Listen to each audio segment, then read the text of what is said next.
You good? Is what y'all on, man? How's y'all day today? Shit, man, solid, no complaints. Getting to it. I low-key been tired since I got that second shot on Sunday, so I think I went to sleep for like a cool little hour today, but that's about it. Shit, you went out there and became one of them ones. What'd you say, God? I said I felt the same way after I got my second shot, bro. Boy, y'all just a little fatigue. That's all it was. That's sluggish. Yeah, me. Like I went for a run this morning and shit, and I got back. I was like, damn, nigga, I have no energy. Y'all done went out there and became one of them ones. Hell yeah. Oh, me. Nah, I feel it though. Man, how everything go with your thesis? Man, I killed it, bro. Shit in the past, man. Yeah, it went well though. I'm done, man. I'm just looking forward to graduation, man. When y'all ceremony, y'all already had it? It's on the 23rd. Oh yeah, big dog. Right, big dog activity. Appreciate it. All right, fellas, we starting the countdown. All right, for sure.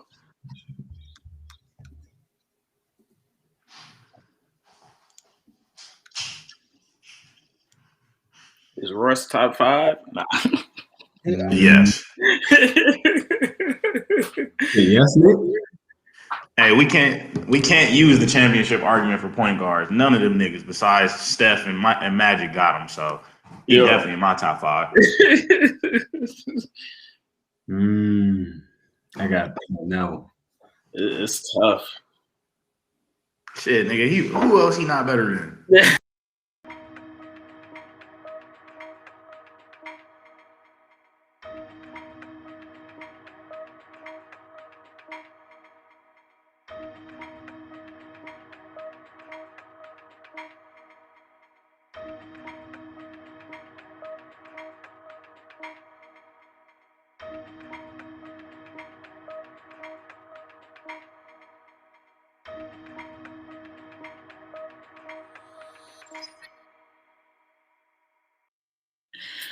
Yo, what's going on, sports family, man? And we back at it again with another episode of Micah and Friends, and you see what it is today, man. We got the usual suspects, the La Familia in the building, man. Let me start it off, man. Kai, how you doing, bro? Man, I'm good, bro. Things going well on this side, man. How y'all doing? Having to be back with the gang, man. Man, for sure, Nate. What's going on with it? Man, living just like I was telling y'all backstage, dealing with them effects of that second shot, but I'm good, man. I'm protecting the community. I'm feeling good. One of them boys. Nah. I'm one of them aliens. Oh, me, man. Amir, what's going on with it, broski? Doing good. After the little break, recharge, ready to get back and talk a little bit of basketball for the playoff start. Man, you didn't get that shot, did you? Bro, I'm not gonna lie. my ass caught that guy. Cap. So we now I'm about maybe 6 weeks after. So we're still in like that 90-day. You can't get the vaccine because you got the antibodies. But next month, I'm gonna join the club. But I mean, for work, like I gotta travel, so they're already off the it ain't really when you. Nah, they on that for sure. They tell them come back to the office. You have to take a shot. Exactly. You know me. But man, let me go. Let me go ahead and get it. You said what, broski? I said real quick. I said, and going back to Atlanta, you kind of have to because I know y'all down there. It's nasty. It's like that all the way, bro. But man, let me go ahead and shout out the sponsor before we get it going, man. Make sure y'all go over there to AQUANO HYDRATE, man. Put your orders in on IG. Make sure you let them know that Micah and Friends sent you. Make sure you also go over the National Sports Chat. Check us out over there. Check out the podcast page. Check out all our personal pages. Check out TOV Sports. This whole podcast is being brought to you by them. Shout out Dave. But if no further ado, man, we need to get it going because it's a lot of good stuff to talk about. And I kind of led it off before the countdown happened. I got to talking about this Russ top 5. But I want to know where does Russell Westbrook rank among the all-time point guards? And I'm going to start it off with Cop, man. Let me get your thoughts on this because he is playing for your team right now. So He is. I got a lot of respect for Russ. I love his game, love his intensity, love his energy. and just the passion he brings to the game. So for me, Russ is right around that top 7. I give him top 7 all the time. Reason being, like, it's just because the statistics are great. Everything he brings is great, but I don't know if he always makes necessarily plays that need to be made. You say that you can't account winning championships into every argument, but it's not all about winning championships. It's about just winning percentage in general. And I've seen, we've all watched Russ throughout his career, and even though he has such great statistics, his maturation hasn't showed that he knows how to close games at the end of games. And that's my biggest pet peeve with Russ. And I mean, that's just as a Wizards fan, even as an OKC fan back in the day. And I still don't think that aspect of his game, that's the only thing for me that's holding him back from that top 5 ranking. But definitely top 7 and definitely one of the greatest at that position we've ever seen. So no disrespect to Russ, but yeah, so that's my opinion. No disrespect, but I'm gonna go top 7. Yeah. Nate, let me get your thoughts on that. Is Russ in your top 5, or is he just among that bottom? I'm gonna be real. Besides Magic and Steph Curry, there's not a single other point guard in NBA history that you could tell me has been more effective than Russell Westbrook. I mean, Gary Payton won Defensive Player of the Year, but I mean, come on, guys. What he's done with the teams that he's been on since Kevin Durant has left is insane. Like, his first triple-double season, he was playing with Kyle Singler, Steven Adams, maybe a unhealthy Victor Oladipo. Like, you feel me? And had that team at the 6th seed. And everybody wants to talk about stat chasing. Steven Adams is riding the bench right now on the Pelicans. You feel me? He had his best few seasons with Russell Westbrook. You could say arguably if a lot of the same things for like some of the other players he was with.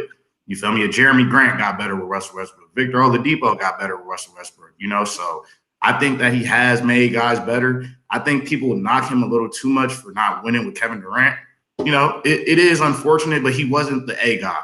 You feel me? And I think that's what people got to realize about point guards. If you're a point guard, your role is to facilitate, right?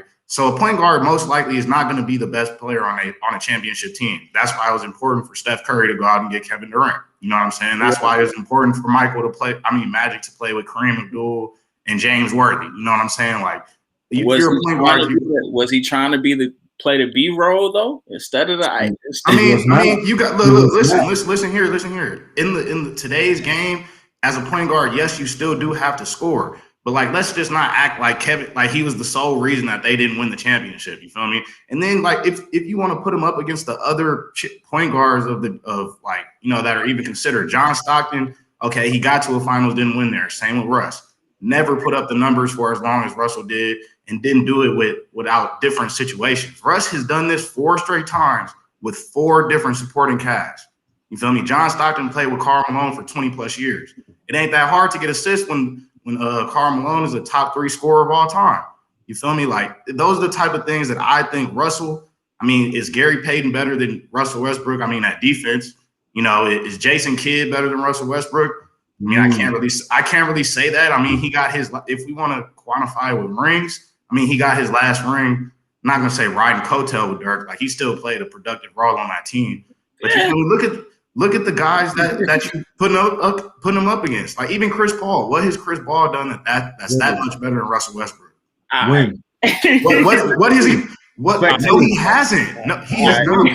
Every team. Hold on. Every team that Russell has been on has been in the playoffs. You can't say Russell's is a loser, bro, because he's not.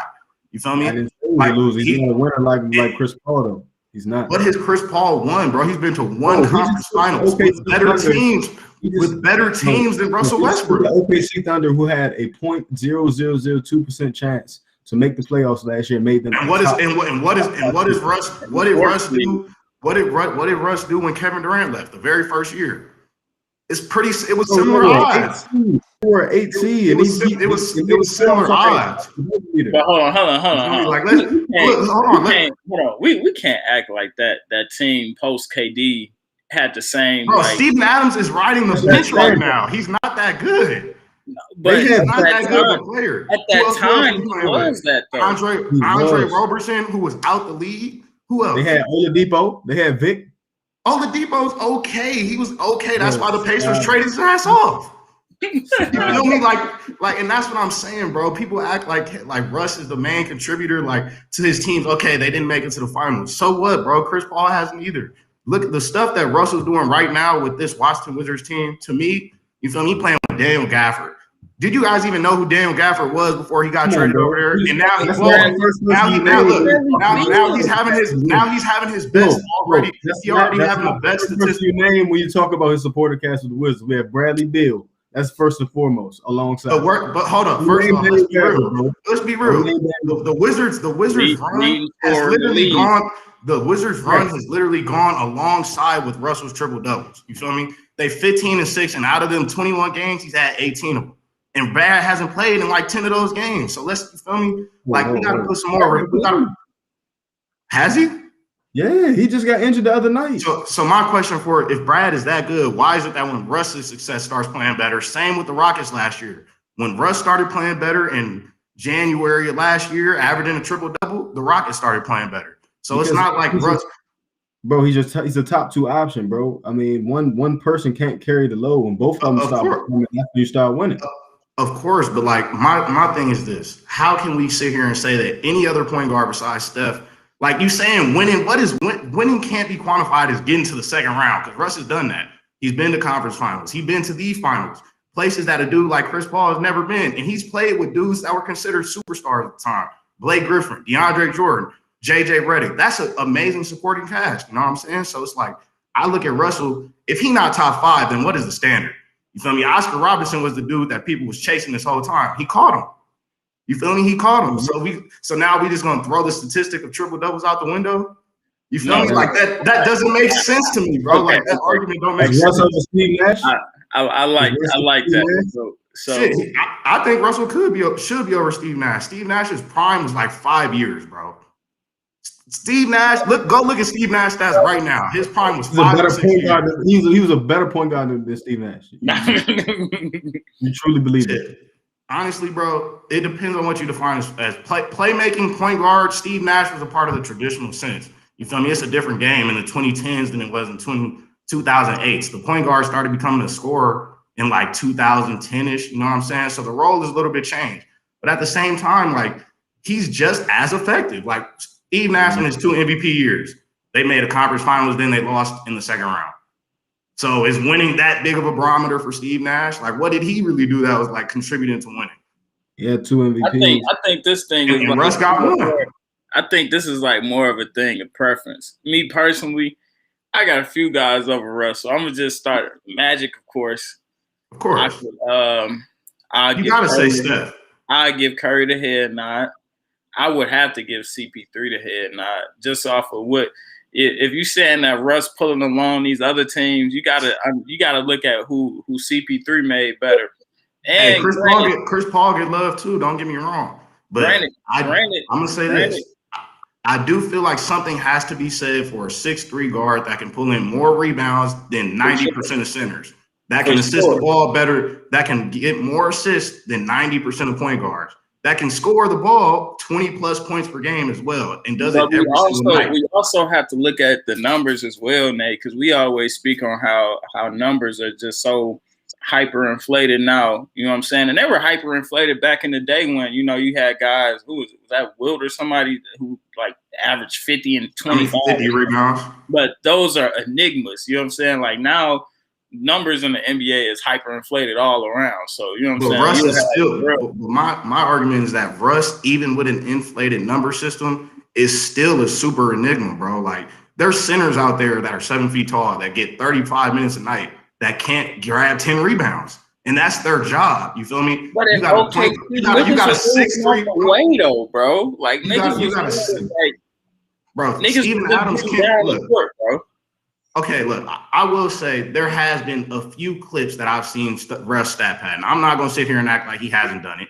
You feel me? That's just unrealistic. However, but what I will say is now that his teammates are in different situations, they're still not doing as well. Like Steven Adams still can't collect 10 boards. You know what I'm saying? He's not a 10 rebound a game average guy. You know, like he has made dudes better. Like a dude like Nerlens Noel, he looked terrible until Russ started playing well with him. You feel me? Getting them lob threats, getting him to play defense. Like he's He's an New infectious dude. New Orleans looking good now, though. And my question is, if a point guard, if your point guard doesn't lead the ship like Russell does, then what? You feel me? Then what are we talking about a point guard? It may not always be as efficient, but like that's why I say with the point guard argument, you can't bring winning into the conversation unless you're talking about like the top two, because those are the only two that have won and have clearly been like the guy on a championship team. You start to get the team of Steve Nash, you start to get the Chris Paul, you start to get the Gary Payton, Jason Kidd, even John Stockton. None of them dudes won championships. So like that's why I kind of take that out the equation. It's tough. It's tough to bring winning into the equation, just anyway when you're talking about singular positions, you know what I'm saying, especially like points or like even if you're talking about a center or something like that, just because it's a collaborative effort. But I also feel like, bro, you can't negate the fact that, Russ has been steadily, doing this for he's been averaging this is like fourth season. His fourth season. But it's like, now who cares, bro? The Wizards, dude. They was out of the thick. They care. Of course they care. They care being in the 10th seed. They care, but it's like, bro. Do y'all know where y'all started at though? You can't take context out of the situation. Bradley Beal missed 2 weeks. Bradley missed 2 weeks Bradley missed 2 weeks to start the season. Y'all started 4-10. 4-10. Y'all was just under like 10 games up under 500. And then what happened? Russ started taking off, and now look at y'all. Okay. Doing better than y'all was doing before. Hey, so since you talking about that, and I'm not gonna get off this topic just because Luka is a point where you would have to have Luka ranked higher than Russ, right? He ain't not over a long time, but I'm just talking about. He ain't did it long enough. Yeah, right now I would. He's 6'8". He can shoot better than Russell. I mean, I feel like in terms of actually passing the ball, Luka's one of the most gifted passers in the game. Like Russell, he can pass, but his passing terrible. But his passing to me comes more from like him pushing the pace and like, you feel me, getting wide open guys as opposed to like more gifted. Yeah, like Luka is much more of a gifted, like he could throw some shit behind the back to a nigga, you know what I'm saying? Like Russell doesn't have that type of Magic Johnson, LeBron James flair. But you feel me? He gets the ball to guys in spots that helps them succeed. So like I was saying with the lob threats earlier or penetration, you feel me, and kicking it out to the 3-point shooter. But he's definitely not as gifted as Luka Doncic in terms of passing.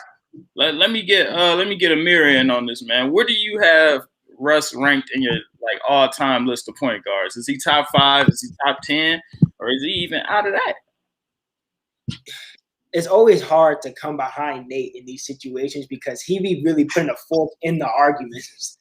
But like I agree with him. Like first, y'all know, like I'm more of a football guy than basketball guy. So when it goes into like deep old Oscar Robertson, John Stockton days, like I don't really spend much time in there. But what I will say is that you can't argue that sports, basketball specifically right now, the best product that we've seen is currently in this age. So from there, you have to look at, well, who is a part of making that product what we know it to be? And Russell Westbrook is very much so that. Is he the traditional point guard that you're going to be, have dishing out? No, but I mean, his assists kind of show that he can in a sense. I go off of what he does holistically. You can't really look at championships and things to that effect for every single player. I don't think every single player has that championship attachment to them. I think if you look at their career specifically, if you look at his career specifically, he's done everything within his own power to show that he is a game changer and a switch turner when he's on the court. Nate made a good point. I don't remember a time when Westbrook did not have his team in the playoffs competing, whether they lost 4-1, 5-0, like they were competing in the playoffs consistently, fighting to get there. We were laughing about Washington a couple months ago, and now they looking like they're about to be in the play-in, primarily off of, Beal now being healthy, but certainly Westbrook doing his thing as well. So based off of that, you then look at, well, I had Oscar Robertson in my top 5. He just beat him out for the reasons that I had him. He has to be top 5 in my personal opinion. I'm also a little biased because I also feel like if Derrick Rose did not have the injuries that he had, he would be what Russell Westbrook is, and that's my favorite player of all time. And I think he kind of paved the way for him, so that kind of gives the nod to that. But real quick, because y'all mentioned Nerlens Noel, shout out to him because he's actually from the city And then rest in peace to Terrence Clark as well. Like I know a lot of people, and I remember when he got that nod to go to Kentucky, like the city was really, he was that person in many ways, not to get off topic, that really kind of showed people that like Boston is producing top-notch quality players. And he was the first guy to really get to that point since Nerlens Noel, Wayne Selden, good luck. So definitely shout out to him. Rest in peace to him, and definitely praying for his family. But yeah, real quick, that was just real quick, but Westbrook's definitely top 5 for me. Man, it's just something like for me, I get it. Like if I really sat down and did my list, he would probably be somewhere around there.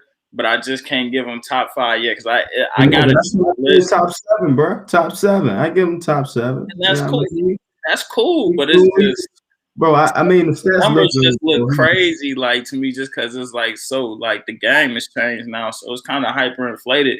And his usage rate, like, bro, he pretty much had a rock every time. You know what I'm saying? So he gonna do something with that joint, whether he get 14 points and put up 5 shots, or whether he get 30 rebounds or 15 assists, he gonna do something with it. See, but you making that sound so much easier than it is, bro. There's so many guards in the league there's so many guards in the league that have a 32 plus usage percentage. They still can't do the things that Russell does. Like, you feel me? Bron is 6'8".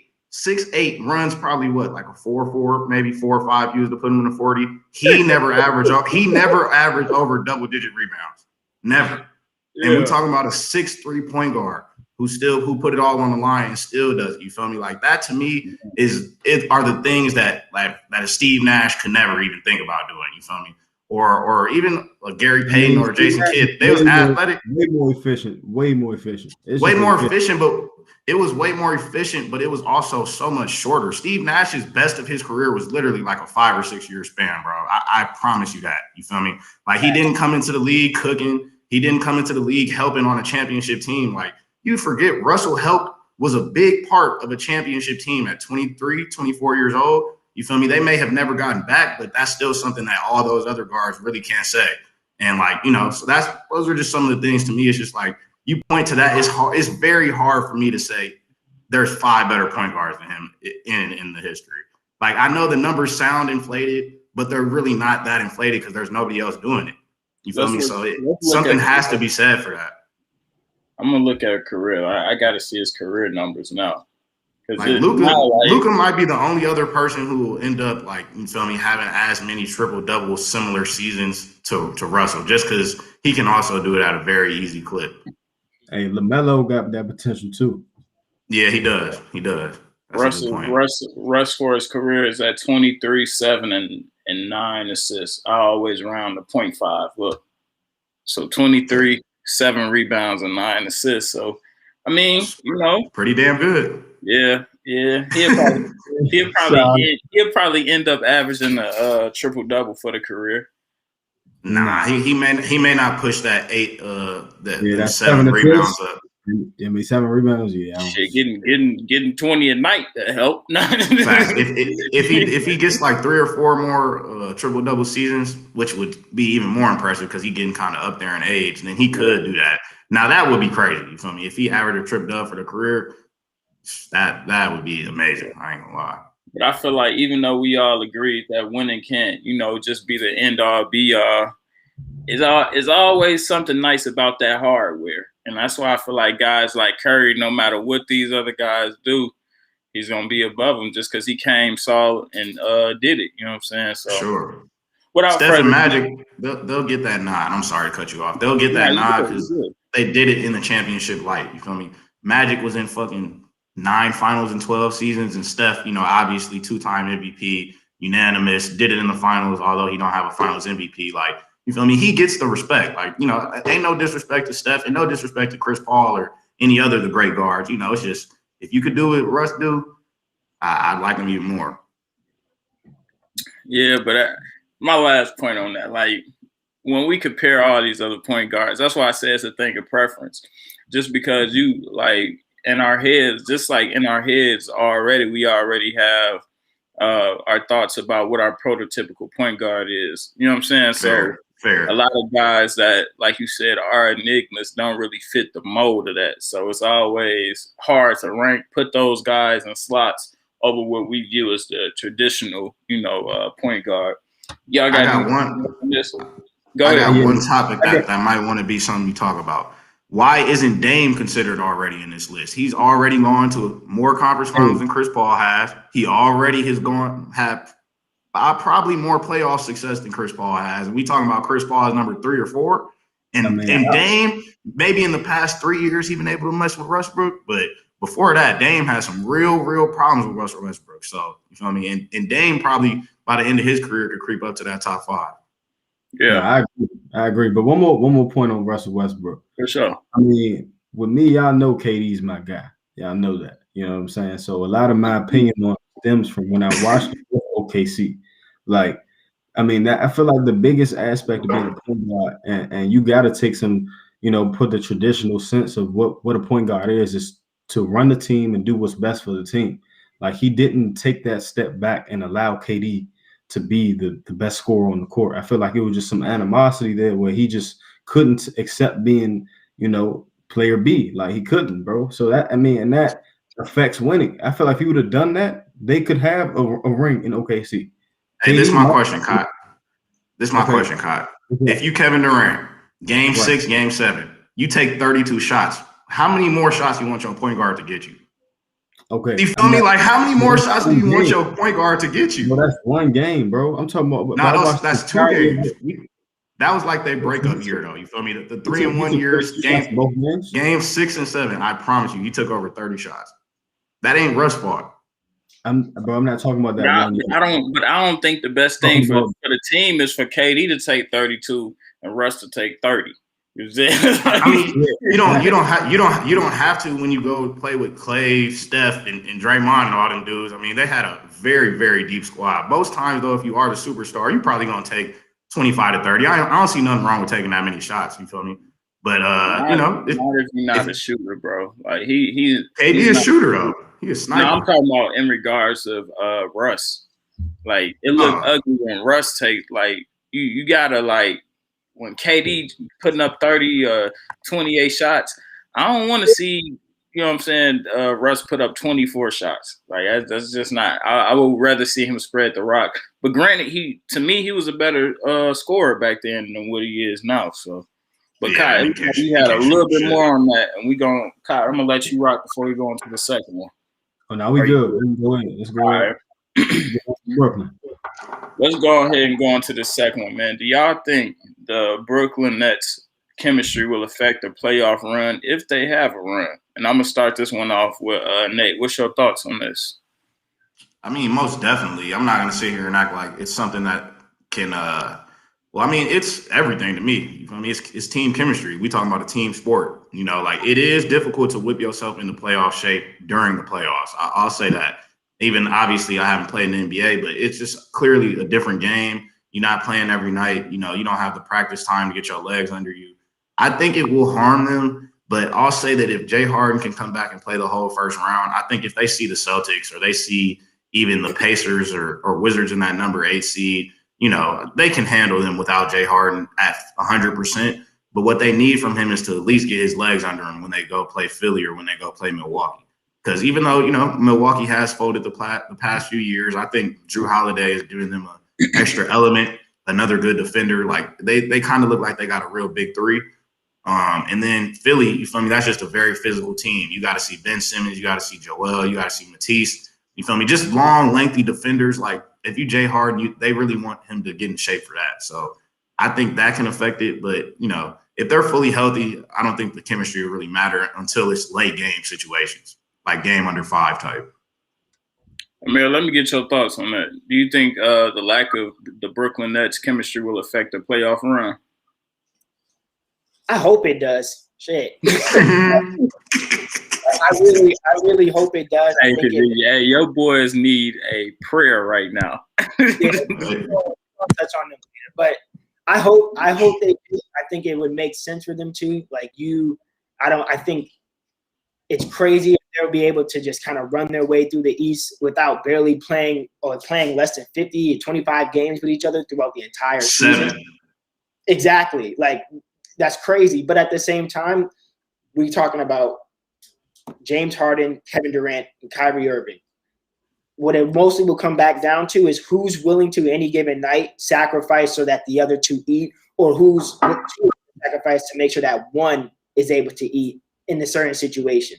And I think that the first season, they'll be okay with that. I think where they'll go left is when, let's say they win a championship and too much credit goes to one specific person, or too much credit goes to why they didn't get there, and it goes to one specific person. I think that will cause more chemistry rift than anything else. I think all three of them have their own reasons why they want to and feel like they need to win a championship. And I think that alone is going to push them to be able to, at the very least, get there. I think the chemistry issue will come whatever happens after this season. So to answer your question, no, I don't think it will right now. I think they're all focused on winning, but it certainly will with the type of guys that you have, at the 1 and 2, depending on the night. Man, for sure. Hey, shout out to our brother Cam, all the way from Chicago, checking in. He in the comments, man. So make sure you shout out to my brother Amir. That's Cam, bro. BK 2020 champ, bro. Stop. Yeah. Shout out to my boy, man. But now, man, I'm gonna get in here and kind of I'm gonna let you round this one off just because that's your man's. But I really don't think it will have a significant effect, like starting off, just because of they'll be playing like a Charlotte or somebody in the first round. So I feel like it won't have a significant effect, and I feel like James Harden may still be sitting down for that. But when you start going deeper into the playoffs, I feel like it could start rearing its head when it's, like you said, Nate, when it's 6 games in, it's 3-2, it's tight, and you got to get it done, and it's not – the defense, of course, has not been what it's supposed to be all this year. So it's going to be tough for them to really be able to man up and stick defense consistently through this playoff series, especially with the teams that's in the East that have a lot of high scoring capabilities. But with all that said, like I said, I feel like it won't matter just off rip, but the deeper you get into the playoffs, it will matter. And the biggest thing for me that I want to notice, what I want to see is how injured is James Harden, and when do they expect him back? Because I keep reading stuff that they say like, oh, he's nowhere close to being back and stuff like that. So it's just I definitely just want to get an update just on his health and just see where he's at, because if he's not available, and granted they do have KD and Kyrie, I think it could get tough. You know what I'm saying? So that's my thoughts on that. Kyle, let me get your thoughts on this. Do you think that the chemistry will affect the Brooklyn Nets playoff run, or do you think they won't even have a playoff run?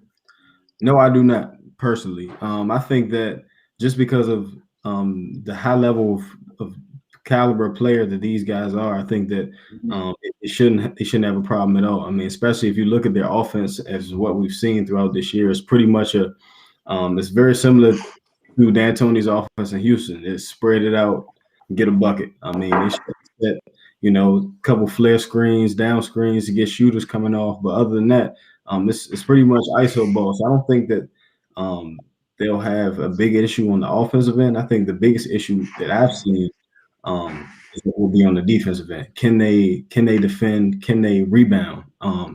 The size down there has really been the biggest eye opener for me. It's been the biggest problem in getting the stop. So I mean, and it requires chemistry on defense too.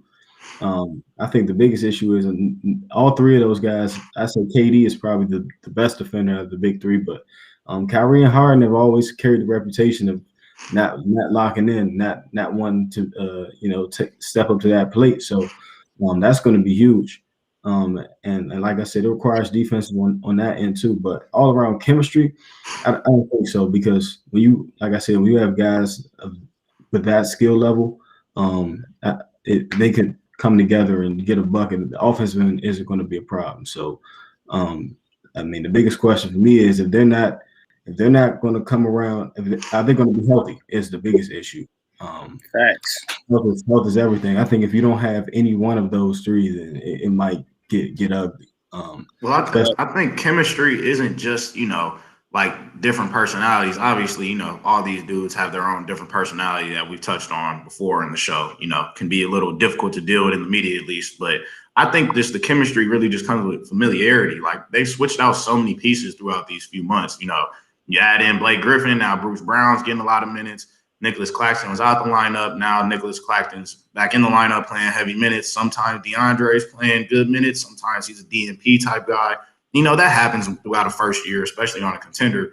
But I think the difference between them and the Lakers is that besides Drummond, like, you know, and a few other pieces, like the Lakers kind of have some familiarity, like having played together last season. So it's more of like a plug and play as opposed to Brooklyn. Like they'll really be having to figure it out a little bit on the fly. I mean, they've had a little experience, but, you know, not to say they can't figure it out, but it will be just more difficult with the pressure of the playoffs to like figure everything out, you know, within 20 plus games. If you get to the finals, you know, like that is a difficult task to do. But like we touched on, they got the talent to do it. It's just a matter of, you know, is that enough time? I agree. And I feel like with those guys, I mean, it will take a round. I mean, at least the first round. I think after the first round, they should be straight. But, I mean, all in all, it really comes down to the defensive end, like I said, just because of the style of play that they play on offense. It really is just deciding who to get the rock to in which possession. So I feel like they just play off feeding the hot hand. I mean, especially, and this comes down to the end of games too. I feel like that could work out. That's a winning formula with the talent level they have. So I definitely that could get a little sketchy though, because just like what we all saying, just with them not being familiar with each other, are they all in on KD having a well? I mean, I would guess they are, because I know Kyrie already conceded to KD and, like, you know, he the guy. But, you know, it kind of get a little different when everybody know the world watching. It's the playoffs. Hey, man, I'm trying to get these. I'm trying to get my shit off of this.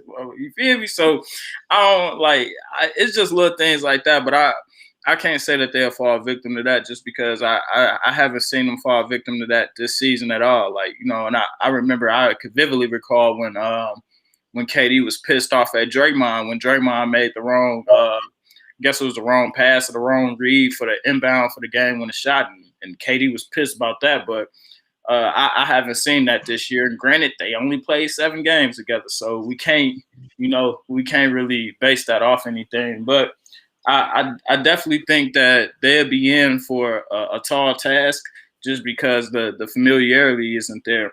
Y'all got anything else on this? They should try to avoid the Hornets. That's what I say. First round, not to say they couldn't beat them, but like, you don't want to have to deal with a young, energetic ass team for your first round matchup. Because I think the Hornets, you feel me, they hungry. They got some. It could be maybe a 5-6 game series, but, you know, maybe something like that could actually be good for them to get their legs underneath them. You feel me? Yeah. Play a team that's kind of formidable, got some young talent.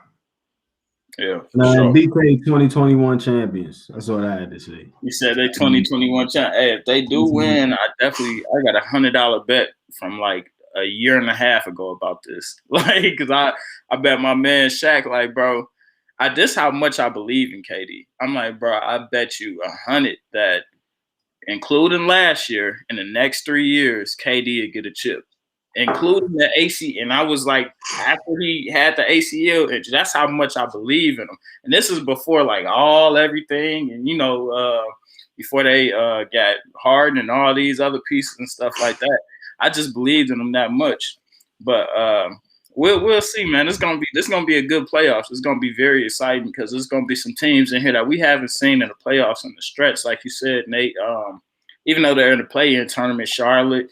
We got Atlanta sitting there in the 5th seed. We got my Knicks sitting there beautifully in the 4th seed. They're ready to, you know, we damn near ready to damn near win the damn thing. You know what I'm saying? Hey, y'all a tough series. Knicks gonna be very tough. Y'all gonna be a very tough out, bro. I think y'all can go second round. I think so too. I think we'll be able to knock the Hawks off if we.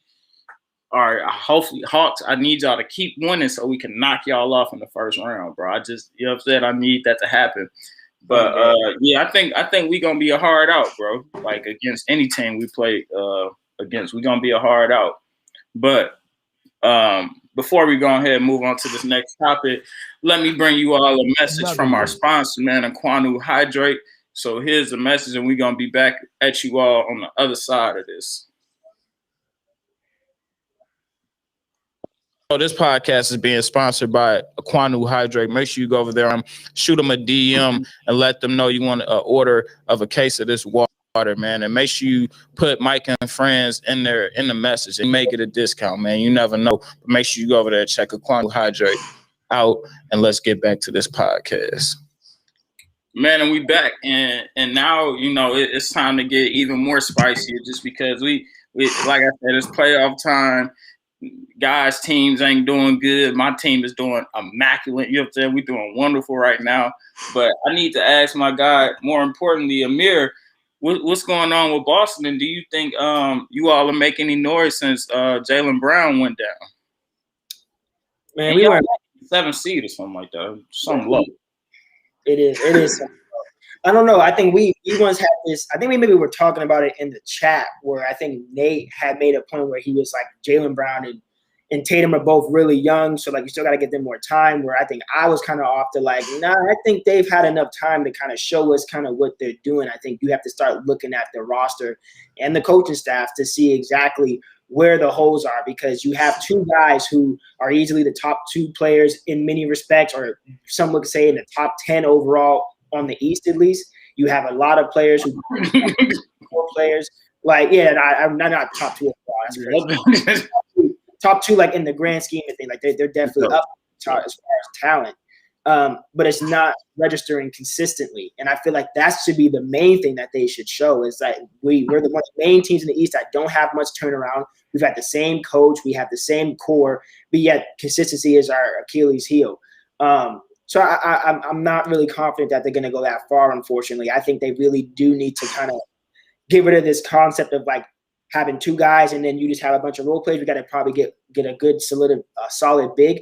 But that's more so for the offseason. But with Brown being out, I mean, you got to go off of what we've seen.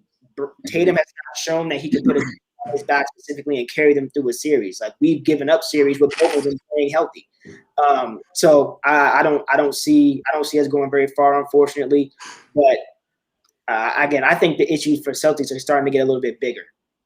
Yeah, and that's a good point, because for so long you all have been able to ride out, well, hey, we got 2 young guys in here.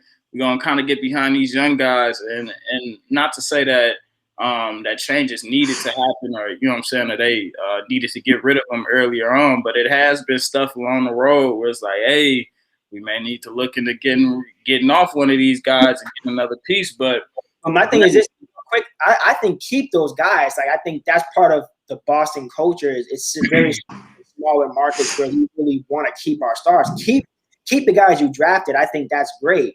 But what I'm saying is, like, we're not going to be a top 10 team. Why are you keeping your first round pick in the NBA? Trade that shit off and go get a Capella, go get a Collins, go get somebody who you know right now can win right now. We don't have anybody that can go up against an Embiid or shit. I mean, Simmons, you have Tatum and he can kind of do his thing, and Brown certainly plays defense, but you clearly need a third player to help mitigate whatever situation happens.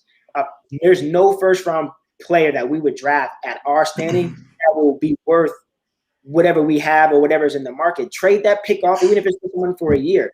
Get them there. We win, we go deep, and then you restart them if you want to. That's just my perspective. Like, at this point, we don't need our ones no more. We need players and bona fide guys who can get in there and get it done. Hey, you too deep in finance. You talking about mitigate. I was on the call like, what's going on? But man, just to get back to what I was saying, man, that is a great point. Those are great points. But I feel like it's gonna be tough for you all to make noise this postseason. Just let's say everything pans out and you all do end up winning your spot in the play-in tournament. Y'all will be going up against Brooklyn. And with Jaylen Brown, I probably would have looked at that like, hey man, we don't know, Harden may be down. Y'all, you know what I'm saying? I may have looked at that series a little funny and been like, hey, I may take Boston, you know, but now I definitely think it's gonna be really tough, you know, and I feel like the one thing I can say is that if you all happen to do like get off, it's gonna be just because Tatum is just gonna have the liberty just to pull anything.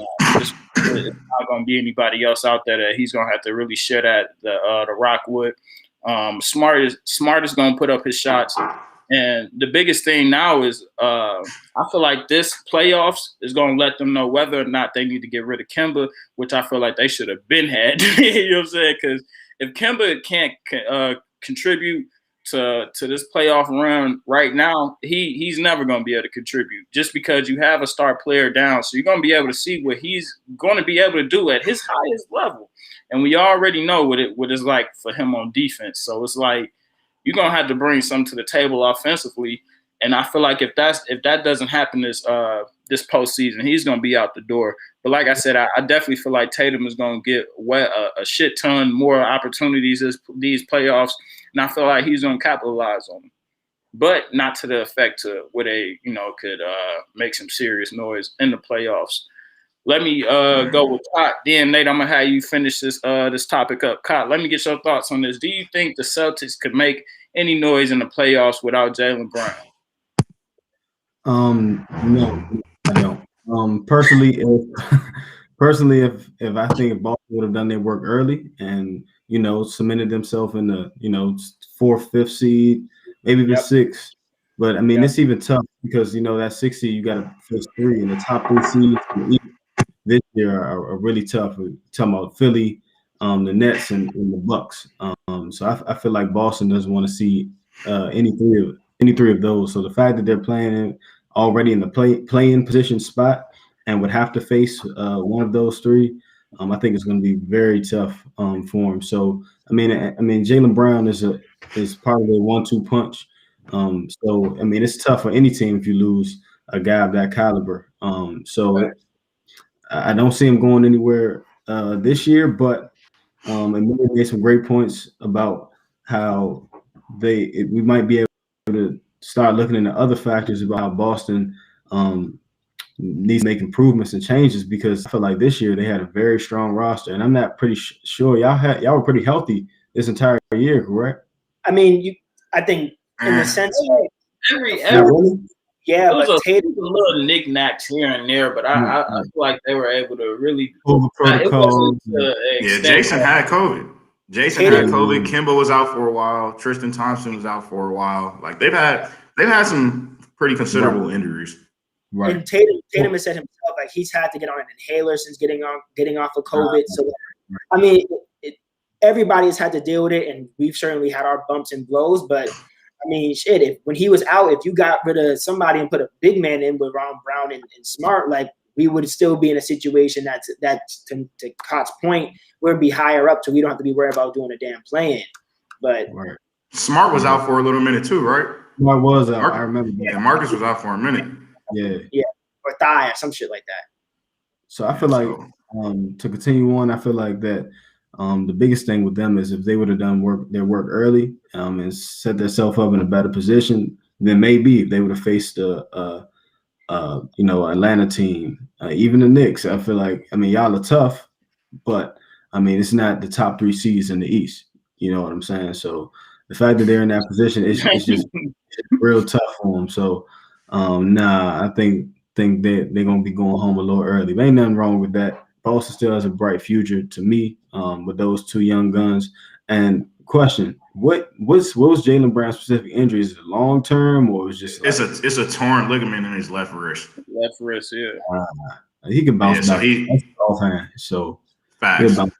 So but yeah, this year it's pretty much chalk for Boston. But personally, I don't think that even if they were at full strength, I don't think this was their year. With Philly making the improvements that they made, of course, Brooklyn, and even the Bucks. I feel like the Bucks with Drew Holiday, their additions this year, that those top 3 are just they're really juggernauts. So Boston's time hasn't come yet, but this year is definitely wraps for them. And like you said, I don't know like the seriousness of it, like if he got to walk around in a cast but him not He needs surgery. Okay, so yeah, he'll need surgery because he one of our guys for our age. That furthermore lets me know, like, all right, they pretty much like let him know, like, hey man, we gonna get this shit a run next year. You know, go ahead and get help. But since you said it's surgery, I definitely understand that. But Nate, let me get your thoughts on this. Like I said, man, I'm gonna have you wrap this topic up, man. Let me get your thoughts on: do you think the Boston Celtics will make a run in the playoffs, or do you, without Jaylen Brown, or do you think it's just over with? Man, I'm gonna be real. I like what Kai said. I mean, you guys all made some great points, but I really like what Kai said. There was no chance to me, even when they were healthy this year. Brown's just now going down, and there's a 7th seed right now. He just started missing some games. So even if they were fully healthy, it clearly wasn't their year. This is probably one of the worst defenses that they've had in a long time. But I want to point to something that Amir said.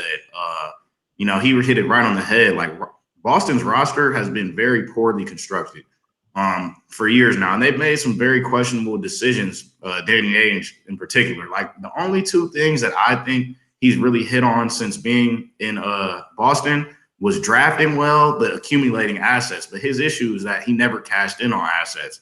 He just keeps drafting players that don't fit. I think we talked about this probably a few podcasts ago. I was saying how the Celtics were just small at every position. You get rid of Terry Rozier, who's he's not a huge guard, bigger than Kemba. You start Grant Williams, who's 6'5", 6'6", as a power forward, damn near stretch center. Robert Williams isn't what you would consider a big center. Then you bring in Tristan Thompson, who's okay. Then you bring in, you let go of Daniel Tice and bring back Mo Wagner. Pritchard's nice, but again, small. Like Aaron Nesmith, shooter, but again, kind of small for what they needed. A blind man could have seen that the Celtics needed a good big 2 years ago. When Al Horford was out the door. So besides drafting well, they've also done a poor job of getting value for their exiting like superstars. Al Horford walked for nothing. Terry Rozier pretty much walked for nothing relative. Gordon Hayward walked for nothing. And then you use the injury exception. Hayward's like $28 million injury exception on what's the dude's name from Orlando? That to me, I think that was one of the worst pickups of the trade deadline, the Evan Fournier signing. Like, he's okay. He was good on a mediocre team, but he was never the guy that Boston needed. Like Amir said, you got to use your assets, because once you draft these players, the value of the first round pick goes down because you now know what they're going to be, right? As opposed to trading them beforehand. Now you don't have Romeo Langford sitting on your bench taking up a roster spot. Now you don't have, he's not a terrible player, but, you don't have the Grant Williams. You probably could have cashed it in for, like you said, a Clint Capella, a John Collins. They could have even gotten the mix with AD. Even though his father said he wouldn't resign, you got to take that gamble with all those picks, because now, they don't really have many assets. So he needs to look at his roster. I get the no AD to your point, though. You got to take the risk, because you can fuck around and get a chip 1 year quick, and you have equity. Toronto did it. Hold on, hey Amir, that's what I was about to say, Nate. And we all know a chip cures everything. For sure. Toronto is out of the playoffs right now. I think the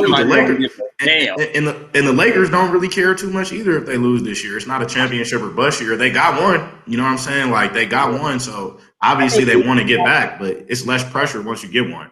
I think the only problem with AD is that I don't believe in, and this is just the football mindset in me, is that I don't want to give up too much assets for someone that has 1 foot out the door before you even get them in.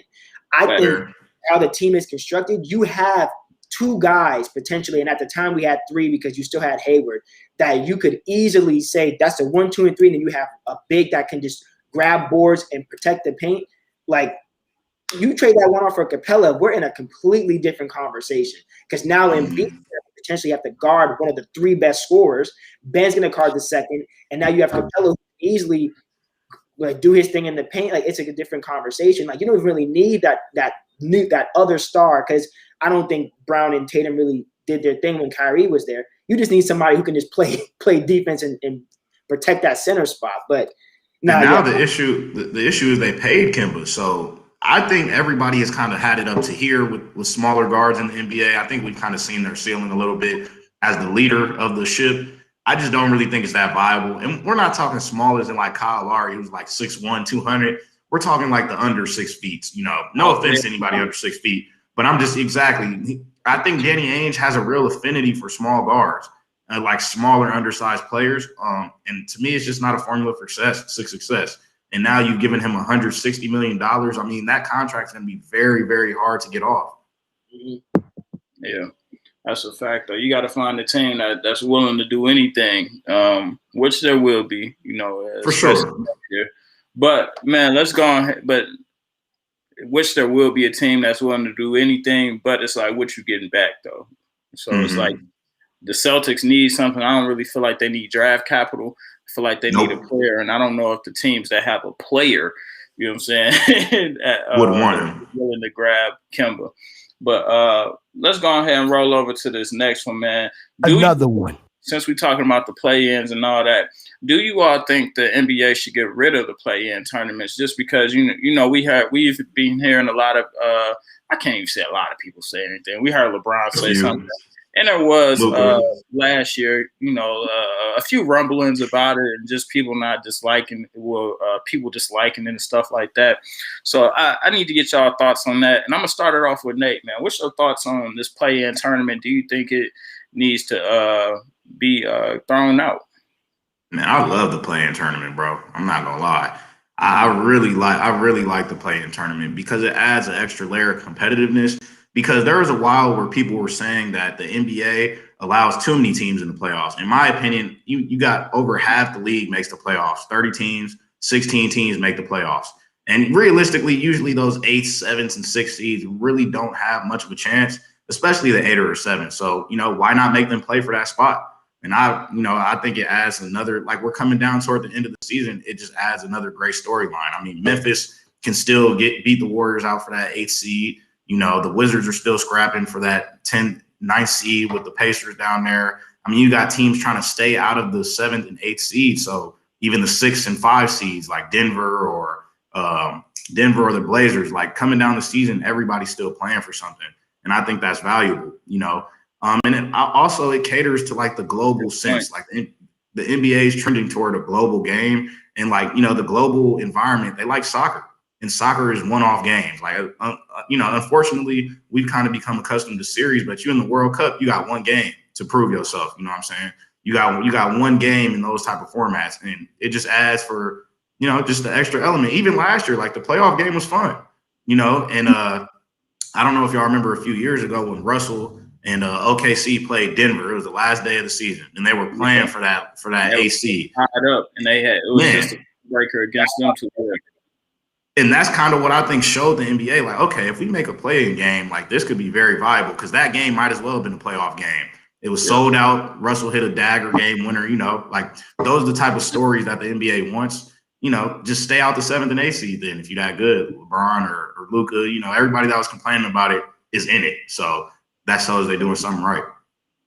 Nate, you have brought up some great points, and like you said, it does add another level of competition to it. Just because when you're in that 5th, 6th seed, you got to make sure if you don't want to play that extra game, and let's say if your team kind of beat up, you got to do whatever you got to do to be healthy towards the end of the season, so you could be chilling in a bubble or however you may have it, however they may go about it this season. So you be chilling and resting up. And also, like you did say, that's the one thing, like the NBA is becoming more and more global, and that's where the NFL has the NBA beat. Just because this shit is any given Sunday. So you never know what could happen. Tim Tebow may beat the Steelers. You know what I'm saying? So anything can happen. So it's just it adds another element to it as opposed to like a 7-game series where it's like, man, it's 7 games, bro. They only got to win 4 of these joints, which is still very entertaining. You know what I'm saying? But it's like it can get overshadowed when it's like, oh man, they about to sweep them. That's just a gentleman sweep, but you know, stuff like that. And another thing I had wanted to say, because I guess I ain't say my point, but I am for the play-in tournaments.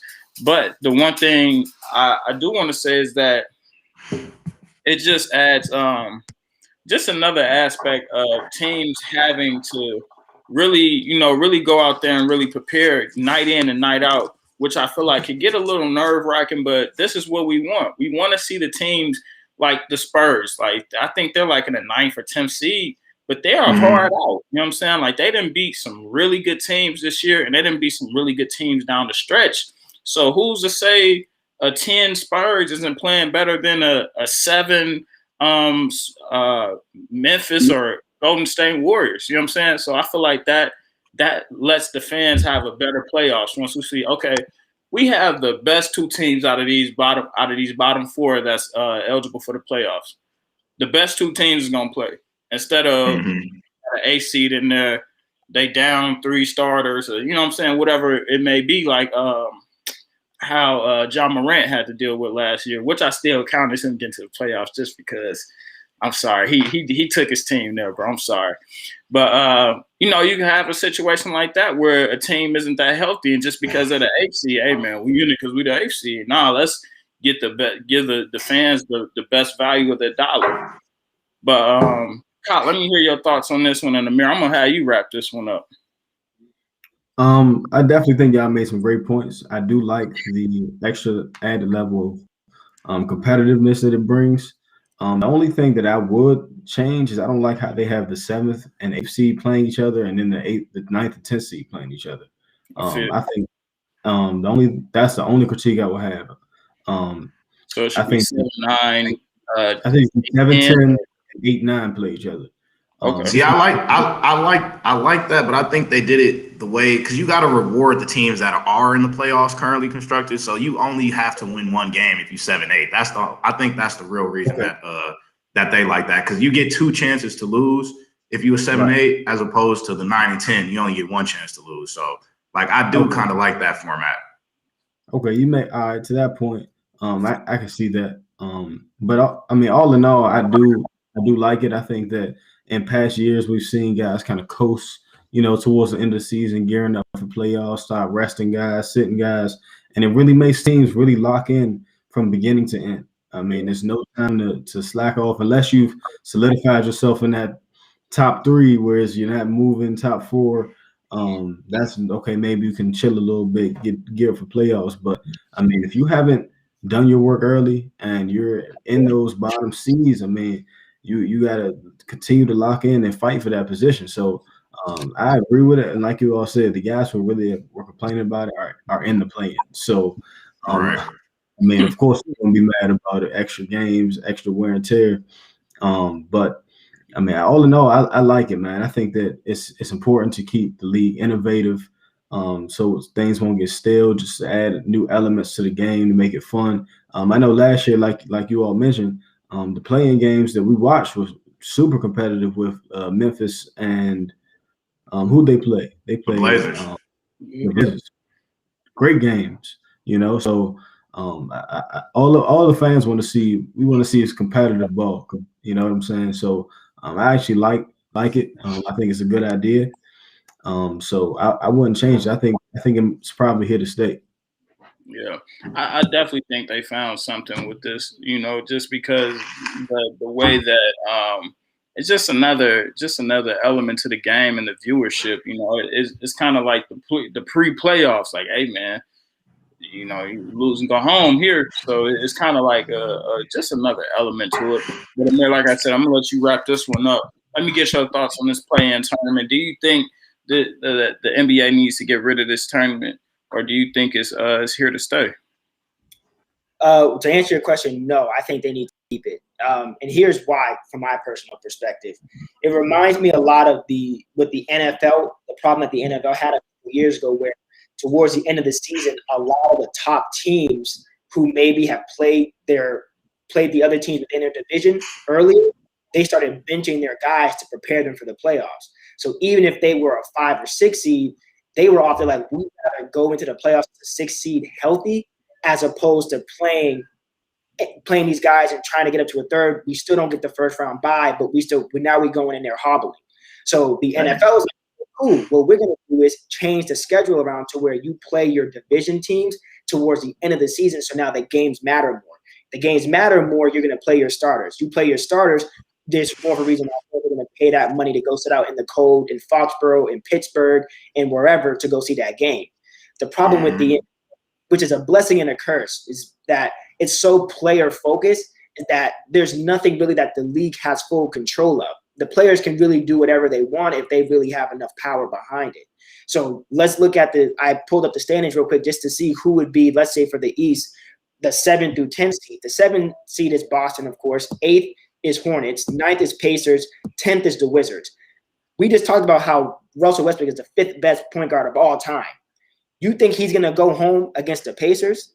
I'm telling you right now, if I could go to that game, I would go. No, ain't no way he's going home to the Pacers. He's going to win that game. And let's say, and on top of that, the reason why I like this is because let's say in a normal situation, the Wizards would not be in the playoffs. They're only 1 game behind the Pacers, and the only reason why they're behind them is because the Pacers have not played the same amount of games as them yet to this point. So you're telling me that if the season stopped right now, MVP candidate, who should be an MVP candidate, is not going to be in the playoffs because the other team has played more games to this point in time? No. Let the Wizards play the Pacers. The best team's going to win. And then on top of that, we already said I think the Wizards will give Boston trouble because I don't think they got nobody to Westbrook. Now you looking at this situation, you have Lonzo Ball back. I think that's going to be one of the highest rated games of Boston in Charlotte game for a play-in.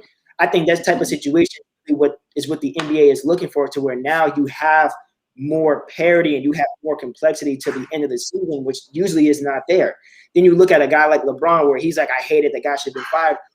Cool. Well, then maybe you should campaign to have an injury-riddled big man who did not act like a big man the entire year on your team as your number 2. What's their talk, nigga? Well, they was number 2 before Brown went out. He got to blame everybody else, honestly. Exactly. Blame his whole squad. Don't blame whoever created it. You're right, but at the same, you're exactly right. But to your exact point, it's like y'all decided to get these teams together and have this run. It came back to bite you. Now you're number 2. It's just as hurt, if not more hurt than you. And now Braun got to get in a time machine and go back 5-10 years so he can try and get his team to the finals. Like, personally, I like that. And then and on top of that, you have LeBron in the Lakers at 7. You have Golden State with another MVP candidate at 8. That's a East Western Conference finals matchup 2 years ago. We get that in the final game of the season as a play-in playoff. Like, personally, I like it. I think it causes these guys to say, okay, y'all are superstars.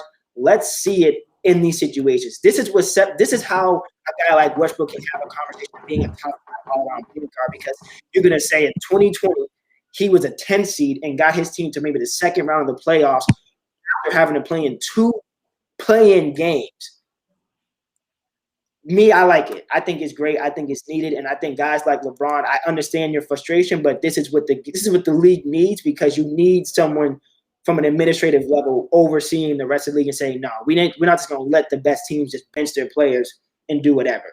So, hey man, the wild card in baseball literally just won the championship. The Washington Nationals literally just won a championship. So I mean, the NBA is looking at the different games around the world and it's like, okay, there's another element here that we can capitalize on. And I mean, the underdog story is a fun story. Like, people like to get behind the underdog. So like you said, say the Wizards do go second round, they get taken out. People will still remember that team like a Steven Jackson, Baron Davis, We Believe team. They didn't win a championship, but they was a number 8 seed and surprised the Mavericks. And people love stories like that. So, the NBA knows what they're doing with narratives. We talked about the Pacers last year. Still, I think that really put Dame on the map to really say, okay, like, we kind of forgot about that guy up in Portland, about how he is a top 5 player period in the league, let alone, where he's going to be when he's done and gone. But it was that run in the bubble that caused him to get to that point. I think if you can add more complexity to that, I support it 100%. We all can agree. So just to be the devil's advocate, what about, okay, so we have the play-in tournament. Then we have a team like the Wizards. They're in the 10th seed, so they have to play 2 games, right? So what's to it with them playing in the first round, right? So they have to play at Milwaukee. So they have to play at Milwaukee. Mm-hmm. What does that say about, well, this team is not fully 100%? They just had to come off 2 damn near playoff type games where they exuded a lot of energy, and they have to then go play the number 1 seed. So who's to say, you know, like, all right, this is just an easier walk in the park for the 1 seed. It's all about momentum. You feel me? If you could come in hot, you really never know. And that team, like that 10 seed, they just went from being out, thinking that they was going to be at home to now they in the playoffs. Like that type of mental boost, not to say that it'll make somebody beat a number 1 seed or something like that, but that type of mental boost does help though. You know, it's just like, shit, I was almost home a week ago, but now I'm here. So like, let's get it. You know, like I rock with that aspect. And Kyle, let me jump in real quick before I let you go. But at the end of the day, we're talking about the NBA. You have to win 4 games. The Celtics fully healthy. The 76ers can be fully healthy. Or rather, we'll say Brooklyn can be fully healthy. We have seen Boston lose 4 games to them. They've lost 4, 5-1, whatever the case is. It's not like football, unfortunately, where it's 1 game and you went off a lucky shot, like, you know, in the NBA and the NCAA March Madness. Like, you really get to see who the best team is because you play that team. So whether a team is injured, you probably were not going to win that series even if you were fully powered because you're the 8th seed anyways. You probably played the 1 seed, especially in your conference, 5 or 6 times you're supposed to play them. Like, the records stand for itself, personally, in my opinion. So I don't think it really matters, but my fault. Then what about the 8th seed that's been busting 8? That's why I felt bad last year, because I had a different opinion on this last year. I felt bad for Ja Morant because he was busting his ass all that, you know, that last month of the season to get his team in the 8th seed. And it's like, damn, I gotta go play against Damian Lillard, CJ McCollum, and whoever else the boys is. You know what I'm saying? And it's like, damn, what about me? I felt bad, but who would you have rather seen the Lakers play? That young Memphis team or somebody that you think could probably give them real smoke? Because everybody was saying, oh, the Blazers hardest 8th seed ever. You know, they took that game 1. People had started to believe it. But, you know, I think we'd rather probably see, even though I like Ja a lot, but I think we'd probably have rather seen a healthy Blazer squad than, you know, the Memphis without Jaren Jackson and stuff. Yeah, I agree. Yeah. Man, y'all got anything else on this one? Nah. I just had to try to add something to it because it's really nothing. Really, you feel me? Have to say about this one because this is just gonna be some of the best basketball we're gonna see, and most competitive basketball we're gonna see coming up very shortly. When is this? The 18th, the 17th through 18th, or something like that. So definitely, we'll definitely be tuned into all of that. But let's go ahead and get into this last and final topic. Should the NBA get rid of technical foul suspensions, man? And I'm gonna start this one off with Nate, bro. Let me get your thoughts on this, bro. About technical suspensions, I think they should get rid of like the cap rule for suspensions. I think it should be more based off act, like how egregious was the act that got you to this 16 technicals. I do feel like 16 technicals is kind of a lot though. Like even Luka kind of said it himself, like he just bitches too much at the referees. You know, like you just gotta, sometimes you do just have to shut up. And it's unfortunate that people do get a reputation for it. But like, you know, even when Draymond got suspended in the finals, like I didn't feel bad because it's like, shit, I have seen Draymond run up on an official. They're going to call it technical, you know. But I do feel like it should be based more so off like how egregious your technicals are. Like what are the, you know, maybe you get like 5 really bad technicals, you know, like really, I don't really know, but I don't really like the technical suspension because it becomes too much of a factor only late on in the season. Maybe you should serve that suspension next year, but you shouldn't have to serve a technical suspension during playoffs at least. Yeah, I feel like it's a very sticky situation, and I feel like the technical fouls need to be reviewed, not necessarily during the game, but probably after the game, because the NBA don't need to be slowing up the games anymore. But I definitely feel like they should be reviewed because there's some things like it's just a disconnect between refs nowadays where it's like, dude, like you just teeing me up for some bullshit. I'm yelling and one, or I'm like, man, that's a effing foul. Bro, I'm in the height of competition, bro. Like, and this one was crazy because the ref damn near headbutted, you know what I'm saying, what was going crazy. Yeah, so it's like, come on, bro. Like, if you bringing that much of it, you bringing that intensity, I'm bringing that too. Like, you not even playing, you reffing. So I definitely think something needs to happen. They definitely need to start reviewing texts or stuff like that. But like you said, 16 texts is a lot. You know what I'm saying? And I don't know how they go about. I wouldn't like seeing a suspension. I would rather see a fine. You know, and in the fine, an increased fine for every tech after that. Like, all right, 16 is 50,000, 17 is 17,000. I think it's both. I think you get suspended, and then after that, you do get fined, like incrementally for your next tech. Because you don't keep getting suspended if you get another tech. But just fine them. You don't need your star players missing out on games just because of them yelling, and one or stuff. And granted, I'm not saying that everybody who got 16 techs is just yelling and one and stuff like that. It is some foul shit going on. But hey, man, what can you like, bro? This is a grown man in the height of competition.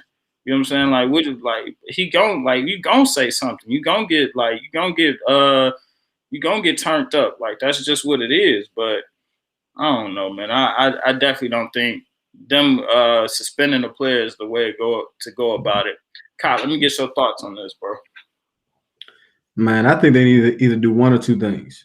Mm-hmm. Take away the suspension after, the suspension rule after 16 technicals, or reverse what exactly a technical is, because this year has been egregious as to some of the technical fouls that I've seen that have been called. Like you said, guys are yelling and one, getting texts. Guys are doing very minimal things. Like, I've seen a lot of times where guys will make a basketball play and accidentally come across somebody's head, or it'd be a hard foul, and they'll get ejected out of the game for it when it wasn't even necessary. You know what I mean? And I think that this year has been one of the worst where I've seen just calls that I just didn't agree with. Like, don't get me wrong, it's some guys who definitely deserve that flagrant 2 ejection. But I feel like the referees are getting real soft, if being blatantly honest. So I think that either take away that rule, because you can't tell me Luka. I mean, we've watched Luka play. He doesn't strike me as a Rasheed Wallace type player. You know what I'm saying? He don't strike me as a Draymond Green type player. Yeah. But all 16 of those calls, all those technical fouls, I'm not saying he didn't deserve any of them, but I mean, I feel like a lot of them come based off of emotion. And these referees, they got to really hone in on what exactly a technical foul is. So either that, or like you got the Dallas, who might be missing their best player at the end of the season when it's critical, just off the strength of these soft calls the refs are calling. So I think that's first and foremost. The league needs to go back and really hone in on what exactly a flagrant foul is. But I mean, all in all, the suspension it does keep a level of awareness for players. Like you've been wilding, bro. Like, you about to come up on this. You gotta put some type of fear in these dudes' heart. But I think the bigger issue is actually honing in on what exactly a flagrant foul is, and they need to change it from what it is now, because a lot of the stuff is messing with the flow of the game, in my opinion. And you, to just further get on this, Amir, before you go on this topic, we gotta it's so many serious implications behind this. Like you said, Cot, like you can't have Dallas getting down to the nitty gritty, getting to the playoffs, and their best player may miss a game. You know what I'm saying? Especially when this is about to be some of the most toughest, controversial, competitive basketball being played right now, because it's the playoff and nobody don't want to lose. But it's like, all right, if he do something that the ref don't like just one time, it's over, man. He gone. You know what I'm saying? And it could cost you a championship. Just like how Draymond, it cost them a championship. So it's serious implications behind this. And I just think it has to be different ways to handle this.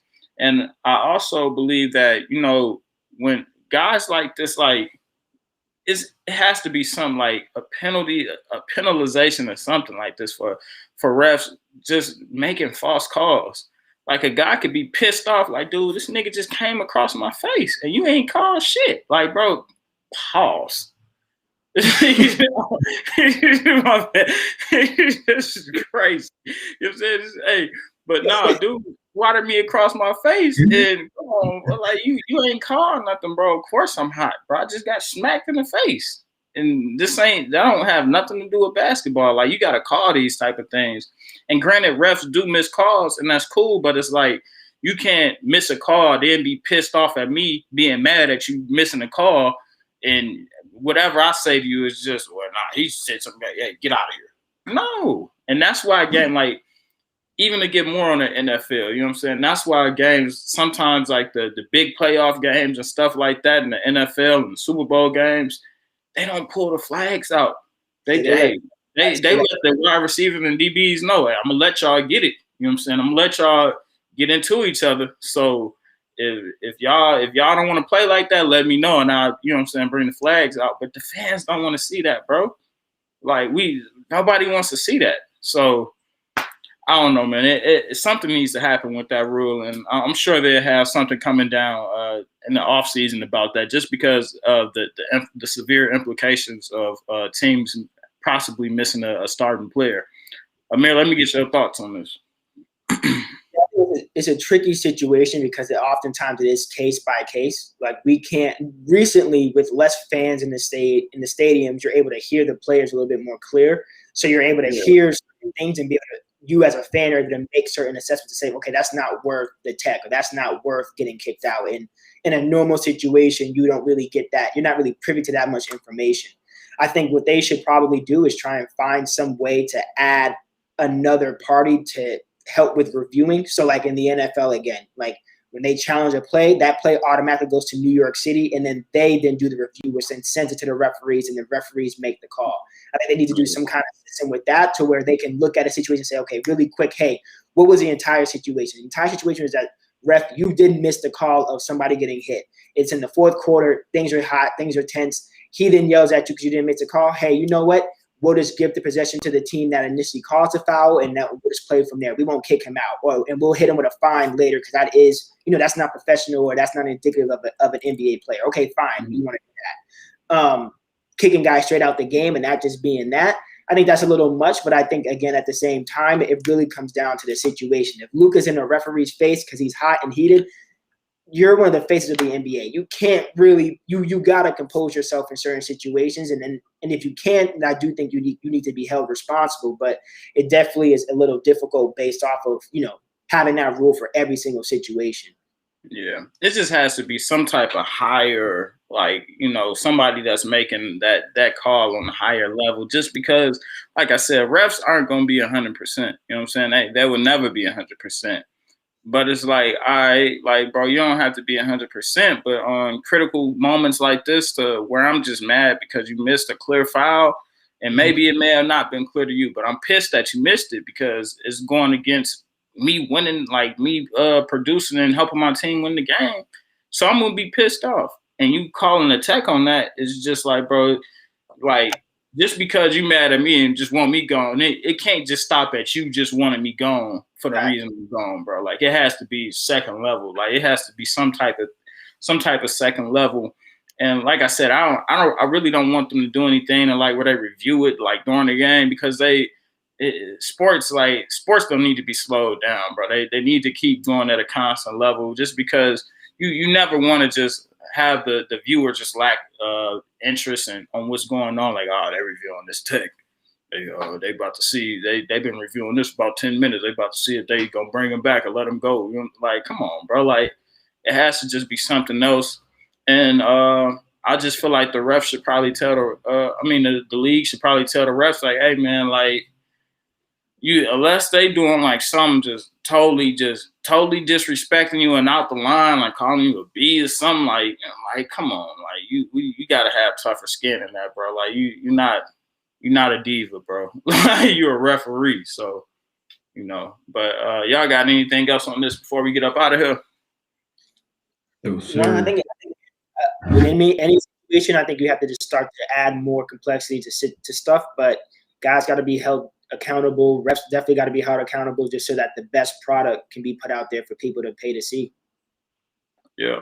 Real quick before we go ahead and get up out of here, who y'all got being upset in the playoffs? Real quick, just real quick, because I know we gonna do our playoff bracket for next episode. I just need to hear who y'all got being upset. Like a dark horse?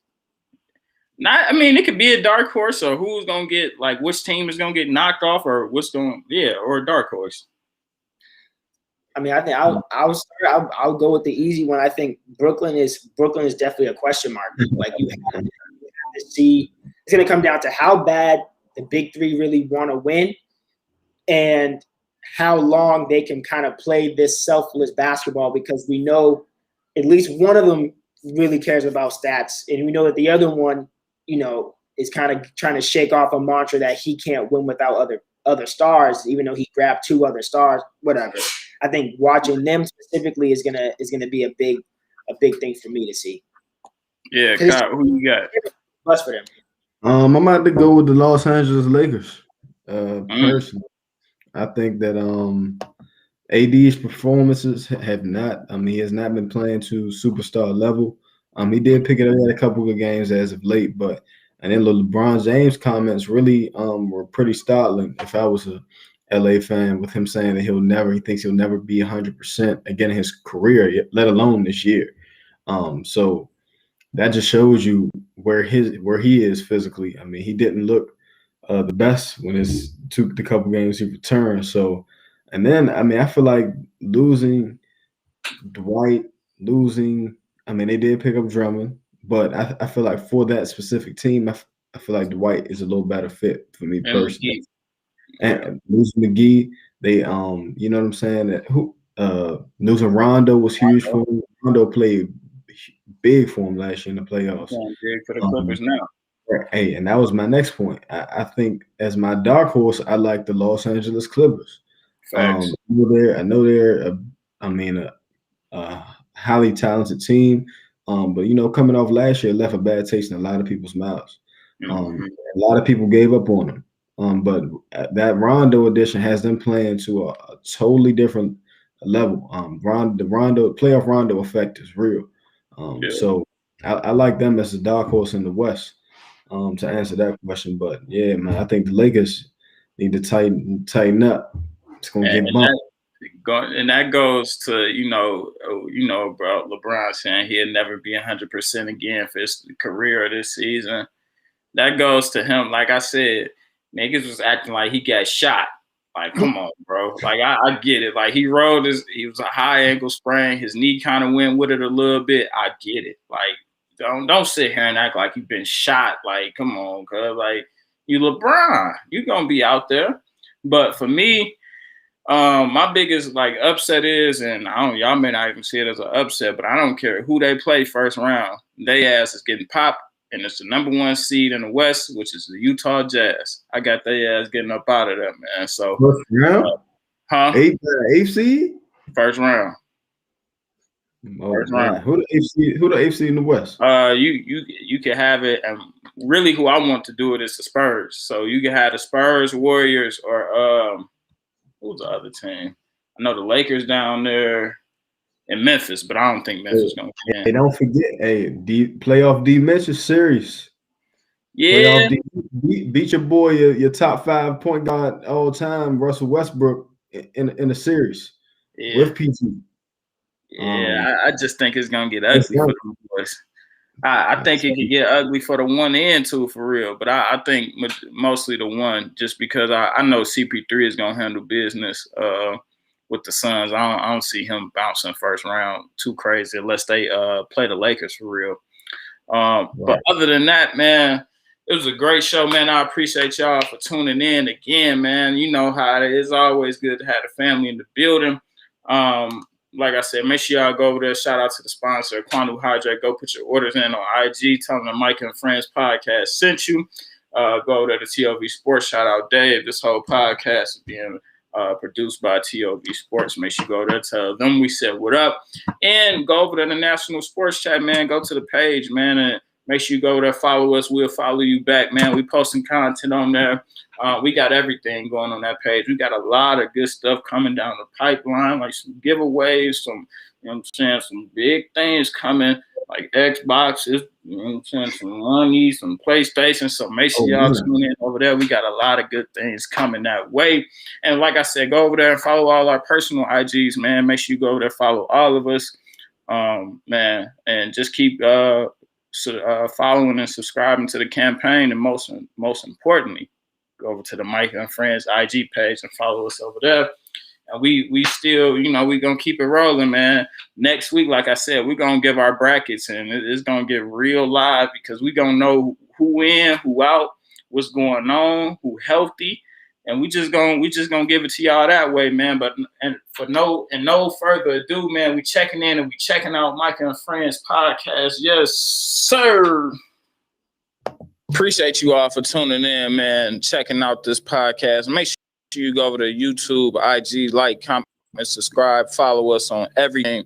Go over there to Micah and Friends podcast on IG and National Sports Chat on YouTube. We're going to keep this content coming at you, man. Appreciate y'all for checking in. Here is something you can't understand. How I just keep killing, man. I'm from the South Rim, spinning like ceiling fans, gambling with life, no complaining about the dealer hand. Back when niggas used to ride around the Dipset, now these cops will shoot you on your live. That's a killer cam. Yo. Yo.